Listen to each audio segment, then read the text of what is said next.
Hello everyone, welcome to the study concept. Madhya Pradesh constable की जो notification है वो अभी आपके सामने आ चुका है 2020 का। 2020 में जो 4200 कांस्टेबल की भर्ती होने वाली है और उसका नोटिफिकेशन आ चुका है और आज है 7 तारीख, यानी कि कल से 8 तारीख से इसके जो फॉर्म है वो व्यापम में भरने वाले हैं। और उसी पर मैं ये जीके के जो प्रीवियस पेपर्स हैं, जो पिछले वर्षों में जो कांस्टेबल की भर्ती के एग्जाम हुए हैं, उनकी जितने भी पेपर्स हैं उनका पूरा का पूरा इसमें एनालिसिस मैं आपके सामने लेके आया हूँ। हर पेपर का इसमें मैंने एनालिसिस लिया है। जितने भी अभी तक 2012 से 2016 तक जो पेपर हुए हैं, उन सभी पेपर्स का एनालिसिस आपको इस सीरीज में मिलने वाला है। और ये उस सीरीज का 9वां भाग है, यानी कि इससे पहले मैं 8 जो पिछले 2016 में पेपर हुए हैं उनके एनालिसिस मैं कर चुका हूं, जिसमें कि 20 क्वेश्चन जीके के आते हैं। तो वो पूरा जीके का पार्ट मैं यहाँ पर लेके आया हूँ और लगातार चल रही है ये सीरीज। आप लगातार मेरी इस सीरीज से बने रहें। और इस 9वें पार्ट में भी मैं अगले 19 क्वेश्चन लेके आया हूं, क्योंकि 2016 की 7 अगस्त का ये पेपर है और ये थर्ड शिफ्ट का पेपर मैं इसमें पूरा एनालिसिस करने वाला हूं। तो इस वीडियो को आखिरी तक देखें। वीडियो पसंद आए तो वीडियो को लाइक और शेयर भी करें। सीरीज को लगातार देखने के लिए मेरे चैनल स्टडी कॉन्सेप्ट को आप सब्सक्राइब कर लें ऑल नोटिफिकेशन के साथ में, क्योंकि मध्य प्रदेश कांस्टेबल की जितने भी पेपर्स हैं उन सभी को रिवीजन में यहाँ पे करने वाला हूँ। और बहुत ही ज्यादा इंपॉर्टेंट क्वेश्चंस इसमें जो कि लगातार बने हैं, इसी में से दोबारा से क्वेश्चंस बिल्कुल है 100% पूछे जाएंगे। तो आप पूरा का पूरा रिवीजन यहाँ से कीजिए। और साथ ही साथ में मध्य प्रदेश जीके की भी मैं वीडियोस की सीरीज चल रही है जो कि पूरी टॉपिक वाइज चल रही है, तो उसको भी आप ज्वाइन कर सकते हैं। तो मेरे इस पर्टिकुलर चैनल स्टडी कॉन्सेप्ट को सब्सक्राइब कर लें अगर आपको पूरा जीके का पार्ट कवर करना है। तो स्टार्ट करते हैं ये मध्य प्रदेश कांस्टेबल के प्रीवियस ईयर के पेपर का 9वां पार्ट। और वीडियो को अंत तक जरूर देखें और साथ ही साथ में इसको शेयर भी करें।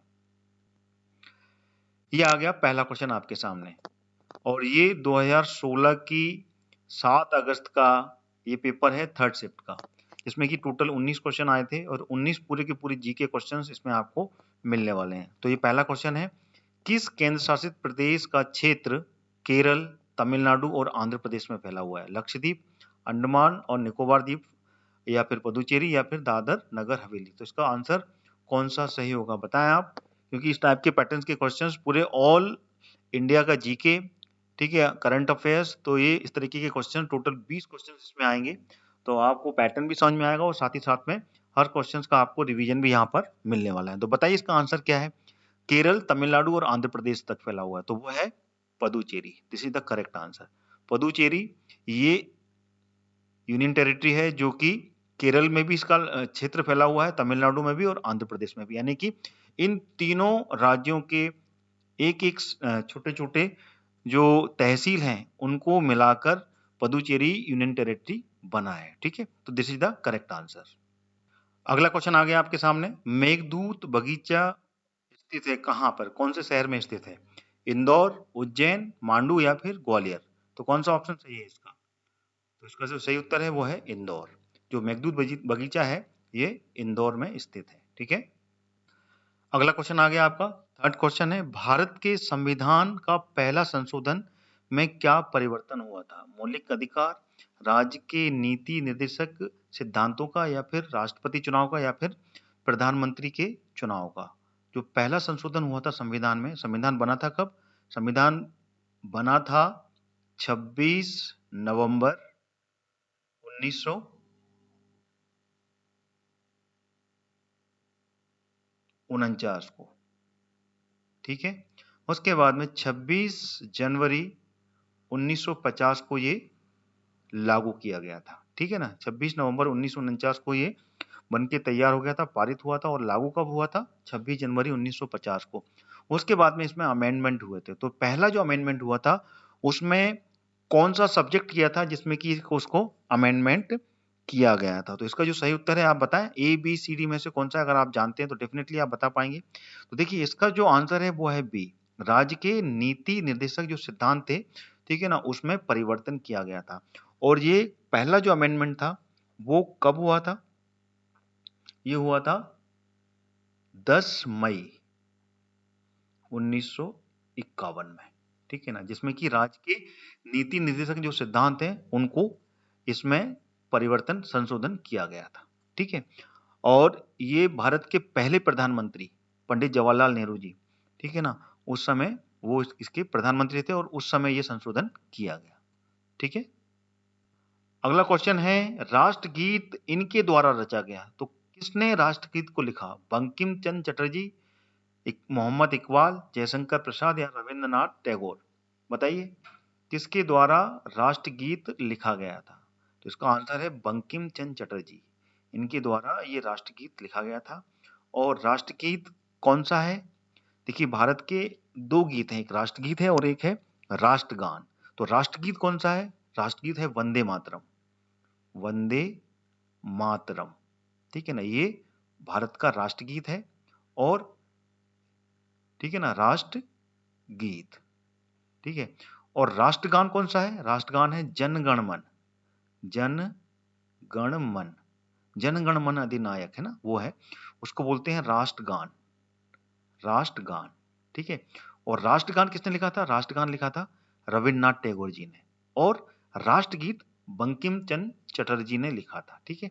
तो ये क्लियर हो गया आपको? तो this is the correct answer. तो पैटर्न आप समझ सकते हैं इसमें, हिस्ट्री, एमपी जीके, एमपी की हिस्ट्री पूछी जाएगी, ठीक है ना, इंडिया का पूरा जीके, पॉलिटी भी पूछा जाएगा, तो मिक्स बनेगा इसमें पूरा का पूरा 20 क्वेश्चंस का जीके।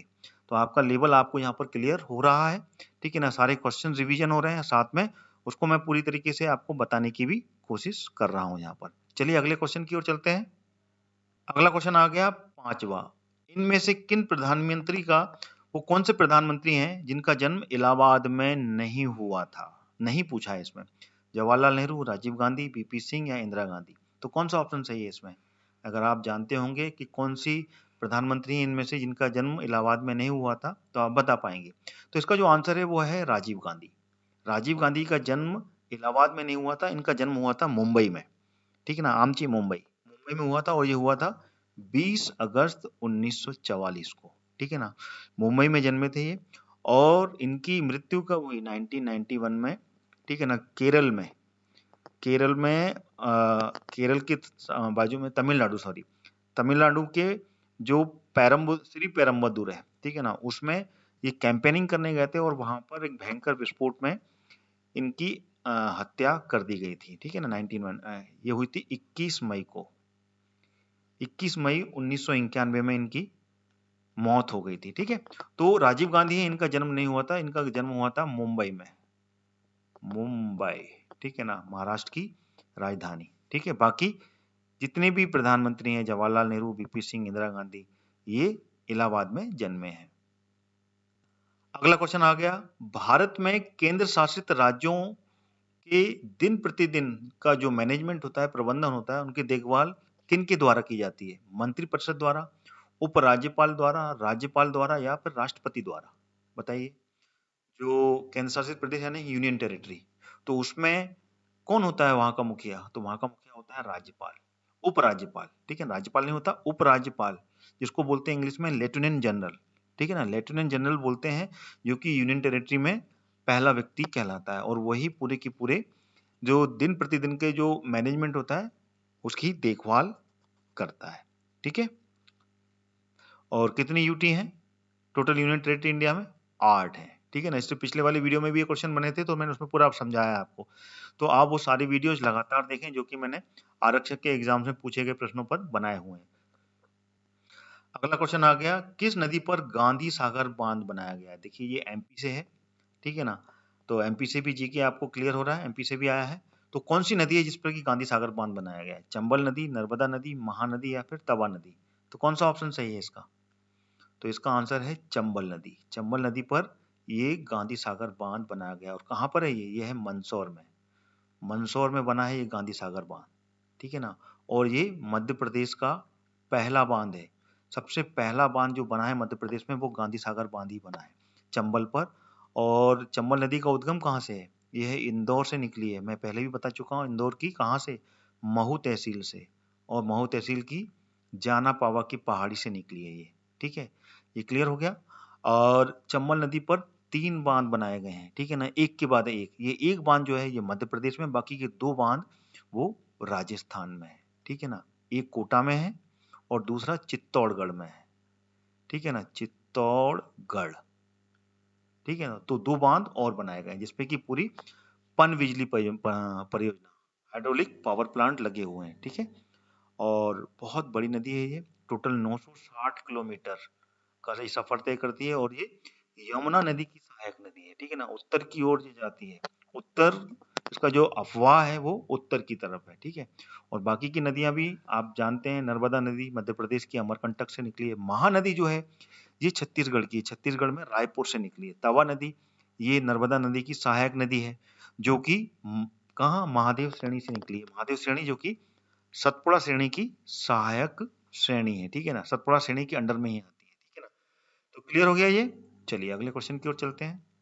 अगला क्वेश्चन आ गया, सिनेमा के विकास कार्यों के लिए सर्वोत्तम पुरस्कार किस नाम पर है? मीना कुमारी, राज कपूर, दादा साहब फाल्के या फिर मनोज कुमार? तो कौन सा आंसर सही है? वेरी इजी है ये क्वेश्चन, ठीक है ना, हर व्यक्ति इसका आंसर जानता है, वो है Dada Saheb Phalke. This is the correct answer. Cinema जगत का सबसे बड़ा पुरस्कार अगर इंडिया में कोई है तो वो है दादा साहब फाल्के पुरस्कार, ठीक है। अगला क्वेश्चन आ गया 9th, 2003 में मैटसैट या फिर भारतीय मौसम उपग्रह श्रृंखला किसके नाम पर बनी है? राकेश शर्मा, एडमंड हिलेरी, कल्पना चावला या अरुंधति रॉय? बताएं इसका आंसर क्या है? तो इसका आंसर है कल्पना चावला। 2003 में ये मौसम विभाग के लिए एक उपग्रह श्रृंखला बनाई थी जो कि कल्पना चावला के नाम पर इसको रखा गया, ठीक है ना। कल्पना चावला जो कि भारतीय वंश की थी और अमेरिका में इन्होंने पूरा का पूरी स्टडी की, उसके बाद में ये अमेरिका के नासा से जुड़ी और ये इनकी मृत्यु वापस लौटते समय जो एयरक्राफ्ट था अंतरिक्ष का उसी में इनकी विस्फोट में मृत्यु हो गई थी कल्पना चावला। तो this is the correct answer. आगे जाने से पहले मैं आपको बताना चाहता हूं अनअकैडमी के बारे में। अनअकैडमी लाया है आपके लिए एक फ्री प्लान जिसमें आपको एमपी के टॉप एजुकेटर से पढ़ने का सुनहरा मौका मिलेगा। उसी के साथ में आपको मिलेगा 500 से ज्यादा free live classes, download clearing session के साथ में 20,000 से ज्यादा प्रैक्टिस क्वेश्चंस, मॉक टेस्ट और उनके एनालिसिस और भी बहुत कुछ। इस फ्री प्लान को एक्सेस करने के लिए आज ही डाउनलोड करें अनअकैडमी का ऐप और यूज करें मेरा रेफरल कोड हरदयाल कुशवाहा। एक और जरूरी इंफॉर्मेशन मेरे दोस्तों, अनअकैडमी लेकर आया है प्लस बैच आपकी ऑलराउंडर प्रिपरेशन के लिए। जी हाँ, अब आप अनअकैडमी के साथ में अपना मनपसंद बैच ज्वाइन कर सकते हैं अपनी प्रिपरेशन के हिसाब से। इसमें से कुछ बैचेस स्टार्ट हो चुके हैं लास्ट वीक और बाकी जल्दी ही स्टार्ट होने वाले हैं और आपके प्रिपरेशन के हिसाब से मैं आपको बहुत मदद करने वाले हैं ये सारे बैचेस। आप अपनी ज़रूरत और प्रिपरेशन के हिसाब से कोई भी कोर्सेज एनरोल कर सकते हैं।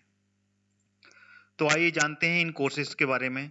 अगर आप चाहते हैं प्रीलिम प्रिपरेशन के लिए रामबाण इलाज और रामबाण कोर्स, तो अनअकैडमी आपके लिए लाया है अनलिमिटेड 60 डेज क्रैश कोर्स जो स्टार्ट हो चुका है 4 जनवरी को। अगर आप एमपीपीएससी प्रीलिम्स की स्पीड से रिवीजन करना चाहते हैं तो आपके लिए है संपूर्ण ज्ञान रिवीजन बैच जो 28 तारीख को स्टार्ट हो चुका है। यहाँ आपको 270 से ज्यादा रिकॉर्डेड सेशन मिलेंगे अपना रिवीजन पूरा करने के लिए। अगर आपको कोई डाउट आता है तो आप अपने डाउट क्लियरिंग सेशन में सारे डाउट क्लियर कर सकते हैं क्योंकि रोज 2 घंटे हर सब्जेक्ट पर ये डाउट क्लियरिंग जो सेशन है ये कंडक्ट किया जाएगा। मैंने लिंक डिस्क्रिप्शन बॉक्स में डाल दिया है, आज ही आप इस कोर्स को सब्सक्राइब करें। अगर आप बोलोगे कि मैं ऑलरेडी अपना रिवीजन खुद कर रहा हूं तो आपके लिए है संकल्प बैच जो कि स्टार्ट हो चुका है 28 दिसंबर से। यहाँ आपको मिलेगा डेडिकेटेड डाउट क्लियरिंग सेशन 2 घंटे रोज। अब आप अपने डाउट क्लियरिंग अपने तक ना रहने दें, आज ही सब्सक्राइब कर रहे हैं, लिंक मैंने डिस्क्रिप्शन बॉक्स में डाल दिया है और ऐसे मौके को हाथ से नहीं जाने दें। अगर आप एमपीपीएससी की तैयारी शुरू कर रहे हैं तो डेडिकेटेड गाइडलाइन चाहते हैं तो मैं आपको मेगा फाउंडेशन बैचेस के लिए रिकमेंड करूंगा जो कि स्टार्ट हो चुका है 5 जनवरी से। इसमें आपको मिलेगी लाइव क्लासेस जो कि देंगे आपको पूरे मध्य प्रदेश अनअकैडमी से जुड़े हुए top educators. PDF revision notes मिलेंगे, साथ में वीकली मेगा क्विज भी मिलेंगे और आपको प्रीलिम्स का कोर्स पूरा का पूरा ये मार्च तक कंप्लीट हो जाएगा। इसका भी लिंक मैंने डिस्क्रिप्शन बॉक्स में डाल दिया है। अपने सपने साकार करने के लिए तुरंत ही अनअकैडमी के साथ में जुड़ें। जिन विद्यार्थियों ने एमपीपीएससी प्रीलिम्स क्लियर कर लिया है उनको मेरी तरफ से बहुत बहुत शुभकामनाएं। आप अपने मेंस की तैयारी के लिए कोई भी चूक ना करें। आप लोगों के लिए अनअकैडमी लेकर आया है स्वप्न पूर्ति बैच, जिसमें आपको मेंस के कंप्लीट प्रिपरेशन कराई जाएगी। आंसर राइटिंग के साथ में 35 दिन में ये पूरा प्रिपरेशन आपको कराई जाएगी। आज ही अपनी सफलता की सीढ़ी एक और कदम आगे बढ़ाएं और अनअकैडमी के साथ में जुड़ के अपनी पूरी की पूरी जो भी स्वप्न है वो आप पूरा करें। अनअकैडमी में आपको घर पर बैठकर ही एमपी के टॉप एजुकेटर से पढ़ने का मौका मिलता है। एजुकेटर जैसे शुभम गुप्ता, हरि सिंह राजपूत, अमित शुक्ला और भी ऐसे कई एक्सपीरियंस एजुकेटर जो कि आपको अनअकैडमी पर पढ़ाएंगे। आइए अब जान लेते हैं अनअकैडमी की सब्सक्रिप्शन के बारे में। सब्सक्रिप्शन कैसे लेना है? बस आपको प्ले स्टोर पर जाना है और अनअकैडमी लर्निंग ऐप को डाउनलोड करना है। इसमें अपने गोल एमपीपीएससी एंड व्यापम को सिलेक्ट करना है। फिर इसके बाद में प्लस कोर्सेज में जाकर अपने मनचाहे कोर्सेज के लिए एनरोल करना है और गेट सब्सक्रिप्शन का बटन क्लिक करना है। इसके बाद में आपको कोर्सेज में डिस्काउंट पाने के लिए मेरा रेफरल कोड हरदयाल कुशवाहा जो कि कैपिटल लेटर में है उसको एंटर करना है। जैसे ही आप रेफरल कोड का उपयोग करेंगे आपको सीधे 10% फीस कम होती हुई नजर आएगी। तो जल्द ही इन सभी कोर्स को देखें और अपने एग्जाम की तैयारी के लिए बेस्ट कोर्स चूज करें। और मेरा रेफरल कोड जैसे कि मैंने बता चुका हूं हरदयाल कुशवाहा कैपिटल लेटर में, इसको इस्तेमाल करते हुए 10% के डिस्काउंट के साथ में आप अनअकैडमी पर पढ़ना शुरू करें। तो देर किस बात की है, आज ही डाउनलोड कीजिए अनअकैडमी का लर्निंग ऐप और एमपीपीएससी और व्यापम के कोर्स को क्रैक कीजिए। व्यापम्स के एग्जाम्स को क्रैक कीजिए। Let's crack it. अब आ गया अगला क्वेश्चन आपके सामने। भारत की सबसे ऊंची मीनार कौन सी है? फतेह बुर्ज, चांद मीनार, कुतुब मीनार या फिर चार मीनार? तो इसका कौन सा उत्तर होगा? आपके सामने है ये ऑप्शन। तो इसका जो सही उत्तर है वो है Qutub Minar. This is the correct answer. Qutub Minar जो है वो भारत की सबसे ऊंची मीनार है और इसकी जो ऊंचाई है वो है 73 मीटर, 73 मीटर ऊंची है ये मीनार, ठीक है ना। और इस मीनार को किसने बनवाया था? ये स्लेव डायनेस्टी के जो पहले सुल्तान थे, कौन? कुतुबुद्दीन ऐबक, ठीक है ना। स्लेव डायनेस्टी यानी कि हिंदी में बोलते हैं इसको गुलाम वंश, स्लेव डायनेस्टी या फिर गुलाम वंश। तो गुलाम वंश के जो पहले सुल्तान थे कुतुबुद्दीन ऐबक, उसने इसका निर्माण कार्य चालू करवाया था 1199 एडी, ठीक है ना। 1199 एडी में इसका कार्य चालू हुआ था, लेकिन ये कार्य बीच में ही छोड़कर चल बसे, ये खत्म हो गए थे, इनकी मृत्यु हो गई थी। देन इसके बाद में इनके दामाद आए। इनके दामाद थे इल्तुतमिश, ठीक है। इल्तुतमिश, ये जरूर याद रखिएगा, इल्तुतमिश, ठीक है ना। ये आए और इन्होंने फिर इस काम को आगे बढ़वाया। जो इनका कार्यकाल था वो था 1211 से लेकर 1236 के बीच में इन्होंने ये गद्दी पर बैठे। देन उसके बाद में इन्होंने इस कुतुब मीनार का काम आगे बढ़वाया, ठीक है ना। और ये कुतुब मीनार कहाँ पर है? दिल्ली में है, दिल्ली में है ये, भारत की राजधानी, ठीक है। और ये सबसे ऊंची मीनार है। क्लियर हो गया? चलिए आगे बढ़ते हैं। अगला क्वेश्चन आ गया 11वां। किसने राज्यसभा अध्यक्ष के रूप में 2 बार कार्य किया? कौन है वो ऐसी हस्ती? डॉक्टर एस राधाकृष्णन, जवाहरलाल नेहरू, वल्लभ भाई पटेल या फिर डॉक्टर बी आर अम्बेडकर? तो कौन सा ऑप्शन इसमें सही है?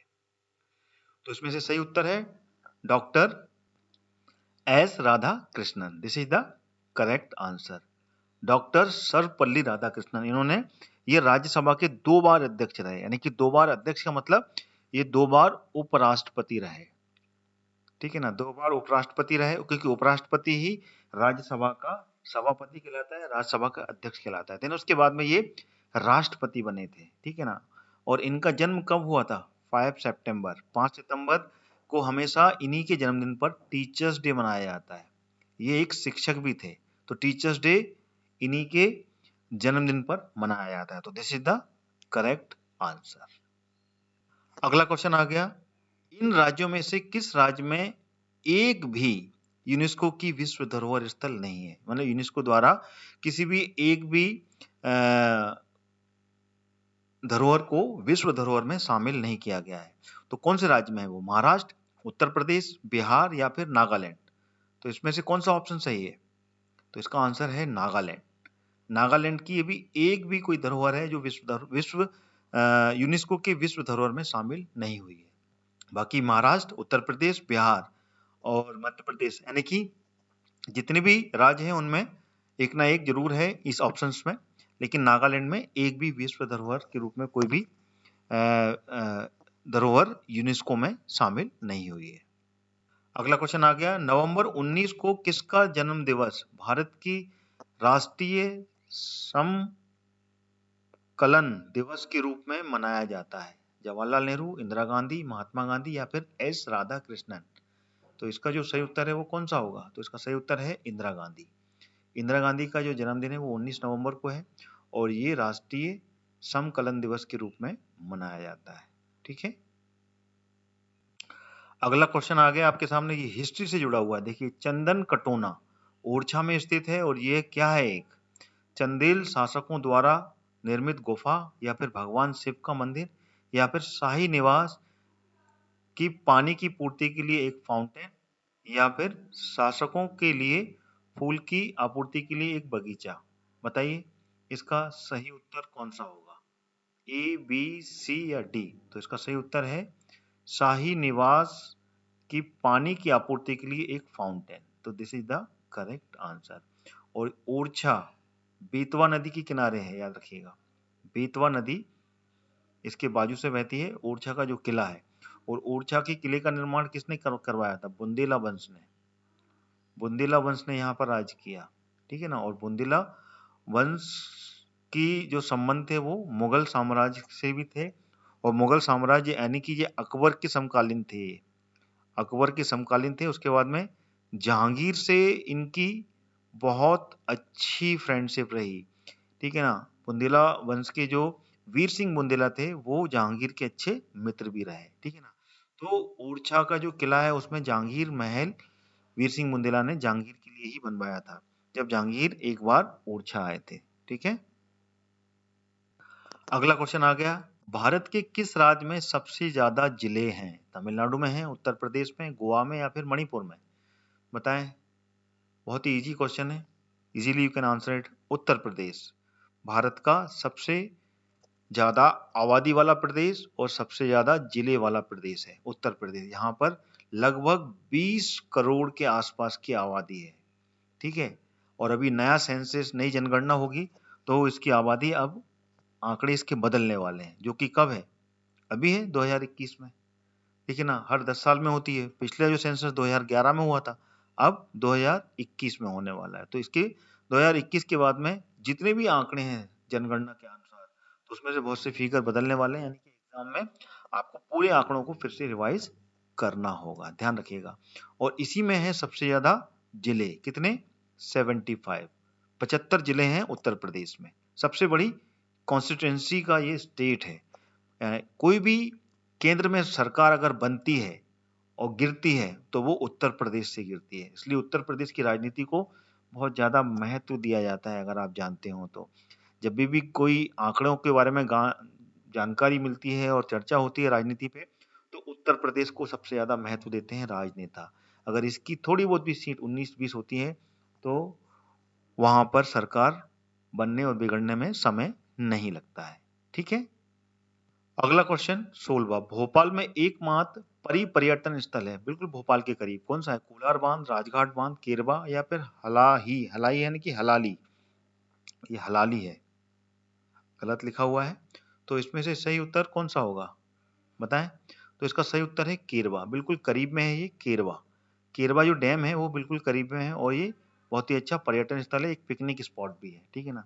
तो यहाँ पे आपको, कभी आप गए हो भोपाल में रहे हो तो ये बहुत ही प्यारा पिकनिक स्पॉट भी है, ठीक है ना। और काफी अच्छा ये केरवा डैम है, ठीक है ना। यहाँ पर चलिए अगला क्वेश्चन आ गया, मधुबनी शैली की चित्रकलाएं यहाँ प्रसिद्ध हैं, उत्तर प्रदेश, मध्य प्रदेश, पंजाब या बिहार।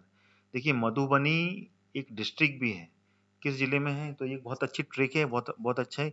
आपको एक हिंट दे रहे हैं, तो इसका आंसर है बिहार। बिहार में मधुबनी डिस्ट्रिक्ट है ना, तो बिहार की ही है ये कला। और बिहार की मधुबनी शैली की चित्रकलाएं कहाँ पर है ये बिहार में मधुबनी। मधुबनी एक जगह है, वहाँ की ये शैली है और वहाँ की चित्रकला है ये।